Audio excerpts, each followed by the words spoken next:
آج آپ کے ساتھ لیو اکاؤنٹ کیلکولیٹر شیئر کیا جائے گا۔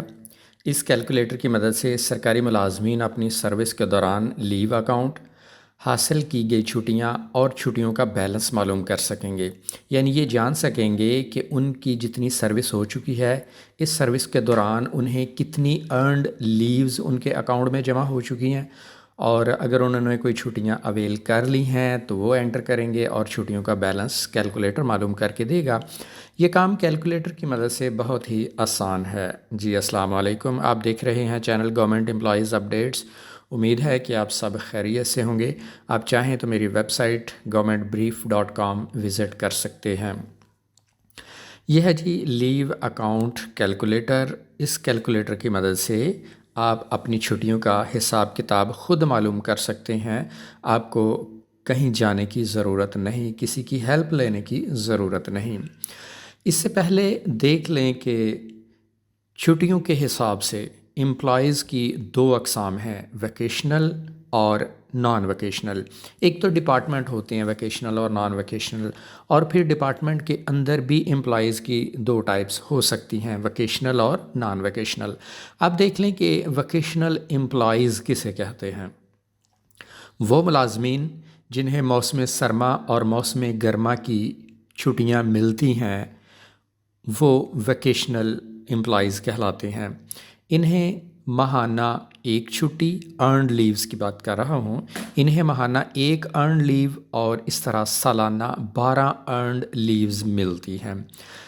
مثال کے طور پر ایک ڈپارٹمنٹ ہے محکمہ تعلیم، اسکول ایجوکیشن کہہ لیں یا ہائر ایجوکیشن کہہ لیں، تو وہاں پر جو ٹیچنگ سٹاف ہے انہیں موسم گرما کی چھٹیاں بھی ہوتی ہیں اور موسم سرما کی چھٹیاں بھی ہوتی ہیں، تو وہ ملازمین ویکیشنل امپلائیز کہلاتے ہیں۔ اب اسی ڈپارٹمنٹ کے اندر جو دفتری سٹاف ہے، کلرک ہیں، نان ٹیچنگ سٹاف ہے، پرنسپل صاحبان ہیں یا آفس کے لوگ ہیں جنہیں یہ چھٹیاں نہیں ہوتی، انہیں گرما اور سرما کی چھٹیاں نہیں ہوتی، ان کے آفس کھلے ہوتے ہیں، تو وہ ویکیشنل سٹاف میں نہیں آتے۔ دوسری ٹائپ ہے نان ویکیشنل، جنہیں موسم گرما اور موسم سرما کی چھٹیاں نہیں ہوتی۔ پھر ان ملازمین کو ماہانہ 4 ارنڈ لیوز اور سالانہ 48 ارنڈ لیوز ملتی ہیں۔ یہ ہو گئی جی ویکیشنل اور نان ویکیشنل ٹائپس۔ یہ جو ارنڈ لیوز ہیں یہ مستقل سرکاری ملازمین کے لیے ہیں اور ان کے لیو اکاؤنٹ میں جمع ہوتی رہتی ہیں۔ اگر وہ ساتھ ساتھ یہ چھٹیاں لے لیں پھر ٹھیک ہے، نہ لیں تو ان کے لیو اکاؤنٹ میں جمع ہوتی رہتی ہیں۔ دوران سروس یہ چھٹیاں بوقت ضرورت لے سکتے ہیں اور یہ فل پے کے ساتھ ملتی ہیں۔ اس وقت ہم لیو اکاؤنٹ کیلکولیٹر پر موجود ہیں۔ اس شیٹ کے بارے میں آپ کو بتا دوں کہ یہاں پر کچھ سیل یلو ہیں، یعنی جو خانے یلو کلر کے ہیں صرف وہاں پر آپ نے انفارمیشن دینی ہے، باقی معلومات وہ کیلکولیٹر خود کیلکولیٹ کر کے آپ کو دکھائے گا۔ اس میں یہاں پر آپ چاہیں تو اپنا نام لکھ سکتے ہیں، نہیں لکھنا چاہتے تو کوئی مسئلہ نہیں، یہ ضروری نہیں ہے۔ اس کے بعد آ گیا ڈیٹ آف برتھ۔ یہاں ڈیٹ آف برتھ اپنے انٹر کرنی ہے۔ تو یہ میں نے ڈیٹ آف برتھ انٹر کی، تو اس کے ساتھ نچلے خانے میں جہاں ڈیٹ آف سپر اینویشن ہے وہاں دیکھیں کیا تبدیلی ہوتی ہے۔ جو ہی میں نے انٹر کیا تو نیچے ڈیٹ آف سپر اینویشن آ گئی، یعنی اس نے کیلکولیٹ کیا کہ 60 سال کے بعد اس ملازم کی ڈیٹ آف ریٹائرمنٹ کیا ہے، سپر اینویشن ریٹائرمنٹ کی ڈیٹ آپ کے سامنے آ گئی۔ پھر اس کے علاوہ ڈیٹ آف جوائننگ یہاں آپ دینا چاہیں تو ڈیٹ آف جوائننگ دے دیں۔ اگر فرض کریں میں نے یہاں ڈیٹ آف جوائننگ انٹر کر دی۔ اس کے بعد شروع میں آ جائیں، پہلا کالم ہے جی ڈپارٹمنٹ، یہاں لکھنا چاہیں تو لکھ دیں۔ پھر period of duty, period of duty آپ یہاں دیں گے کہ کب سے کب تک کے دورانیے کی آپ لیوز کیلکولیٹ کرنا چاہتے ہیں، لیوز کا حساب لگانا چاہتے ہیں۔ اگر پوری سروس کے لگانا چاہتے ہیں تو آپ کی ڈیٹ آف جوائننگ یا ڈیٹ آف ریگولرائزیشن ہوگی، کیونکہ یہ جو لیوز ارنڈ لیوز ہیں یہ ریگولر گورنمنٹ امپلائیز کے لیے ہیں، کانٹریکٹ والوں کے لیے یہ نہیں ہوتی۔ تو میں نے پیریڈ آف ڈیوٹی یہاں سٹارٹ ڈیٹ فرام ٹو کہاں تک ہے، فرض کریں 14 مارچ 2025 تک ہے، تو یہ ٹوٹل دورانیہ اس نے بتا دیا کہ 7 سال 11 مہینے 11 دن اتنی سروس ہو چکی ہے. ٹھیک ہو گیا جی. اس دورانیے کی اتنی سروس بنتی ہے. پھر آ گیا FCM منتھس، یعنی مہینے کتنے بنے. 95 مہینے اس نے نکال کے دکھا دیے. تو یہاں پر ایک چیز کلیئر کر دوں کہ پچھلے کالم میں جہاں پر یہ ڈیز لکھا ہوا ہے ڈی 11 ڈیز ہیں، اگر یہ 15 یا اس سے زائد ہو جائے تو اس کو ایک مہینہ مکمل شمار کرے گا. اگر 15 سے کم ہے تو پھر اس کو شمار نہیں کرے گا. پھر منتھس کی تعداد جو بھی ہوگی ایئرز اور منتھس ملا کے وہ یہاں FCM منتھس یہاں پر مہینوں کی تعداد بتا دے گا. اس کے بعد اگلے کالم میں پھر 95 ہے. یہ کالم نمبر 6 ہے. یہاں پر 95 آئے گا، لیکن اس سے پہلے اوپر دیکھیں یہ یلو خانہ ہے، اس پر آپ نے توجہ دینی ہے کہ یہ ویکیشنز والا ڈپارٹمنٹ ہے یا نان ویکیشن والا ڈپارٹمنٹ یا ملازم ہے. اگر تو ملازم ویکیشن والا ہے تو پھر یہ جتنے بھی پچھلے کالم نمبر 5 میں جتنے مہینے آئے اس کو 1 سے ضرب دے گا، یعنی اتنے ہی لیوز بنیں گی، ارنڈ لیوز.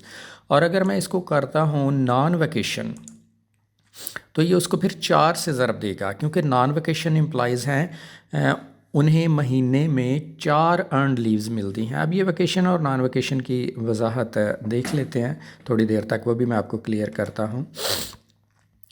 تو یہ نان ویکیشن کی تعداد نکال دی. اگر اس کو ویکیشن پہ رکھنا چاہیں تو یہ پھر اس کو 95 کو 1 سے ضرب دے گا.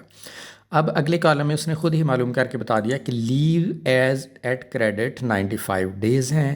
یہاں پر پیریڈ آ گیا اور دورانیہ یس یا نو، یعنی یہ چھٹیاں آپ نے لی ہیں. یا یہ اگلے کالم کے لیے ہے لیو آن فل پے. فل پے کے لیے یس کرنا ہے، ہاف پے کے لیے جو ہے وہ اگلے کالم میں جا کے یس کرنا ہے. تو یہ لیو آن فل پے ہے تو میں نے یہاں پر یس کر دیا. اگر لیو آن ہاف پے ہوتا تو پھر میں نے یہاں پر جا کے 11 والے پر جا کے یہ اس نو کو یس کرنا تھا. ٹھیک ہو گیا. اس سے اگلا کالم ہے لیو آن فل پے، میڈیکل سرٹیفکیٹ کے ساتھ ہے، میڈیکل سرٹیفکیٹ کے بغیر بھی ہے. لیو آن ہاف پے ہے. نیکسٹ ریکریشن لیو ہے. یعنی اس سے آگے یہ لیوز کی ٹائپس چلتی جا رہی ہیں. یہ لیو کی ٹائپ آپ دیکھ لیں، جس ٹائپ کی لیو ہے وہاں پر آپ نے یس کرنا ہے. لیو ناٹ ڈیو ہے، پھر ایبسنس ہے. اگر غیر حاضر رہا تو غیر حاضری کے لیے وہ علیحدہ سے رول ہے. اگر کوئی سرکاری ملازم بغیر اطلاع کے غیر حاضر رہے تو پھر اس کے 1 دن کے بدلے 2 لیوز لگتی ہیں. یہ رول ہے.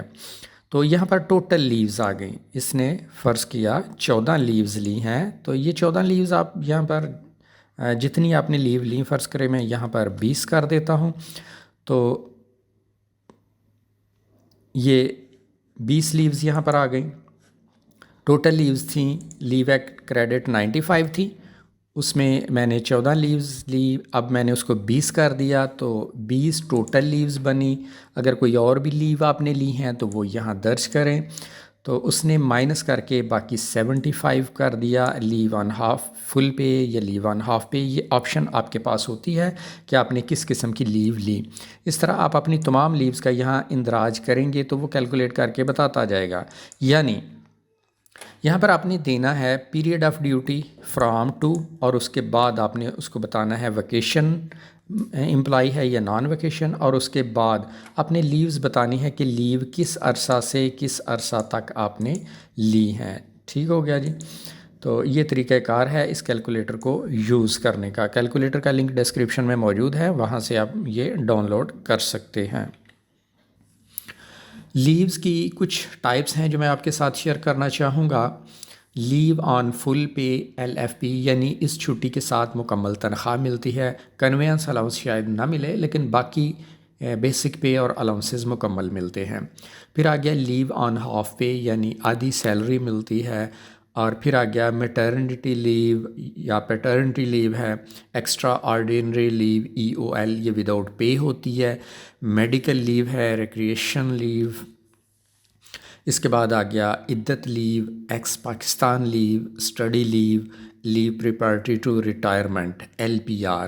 ان تمام لیوز کے رولز ڈفرینٹ ہیں. اگر آپ کہیں گے تو میں ان پر ایک الگ ویڈیو بنا دوں گا ان لیوز کے رولز کے متعلق. ناظرین، یہ تھی آج کی انفارمیشن جو آپ کے ساتھ شیئر کی گئی۔ آپ یہ کیلکولیٹر جو ہے یہ ڈاؤن لوڈ کرنے کے لیے میں اس کا لنک ویڈیو کی ڈسکرپشن میں دے رہا ہوں، وہاں سے آپ اس لنک پر کلک کر کے یہ کیلکولیٹر ڈاؤن لوڈ کریں اور اسے استعمال کر لیں۔ اگر آپ ایسی معلومات میں دلچسپی رکھتے ہیں تو چینل سبسکرائب کر لیں تاکہ ایسی ویڈیوز آپ کو ملتی رہیں۔ میرے چینل کا نام ہے گورنمنٹ امپلائیز اپڈیٹس، میری ویب سائٹ کا نام ہے governmentbrief.com، وہاں پر یہ کیلکولیٹر موجود ہے، اس پر ایک آرٹیکل لکھا ہوا ہے، وہ آرٹیکل آپ پڑھ سکتے ہیں اور وہاں سے یہ کیلکولیٹر آپ ڈاؤن لوڈ کر سکتے ہیں۔ آپ کے قیمتی وقت کا شکریہ۔ ملاقات ہوگی اگلی ویڈیو کے ساتھ۔ اللہ حافظ۔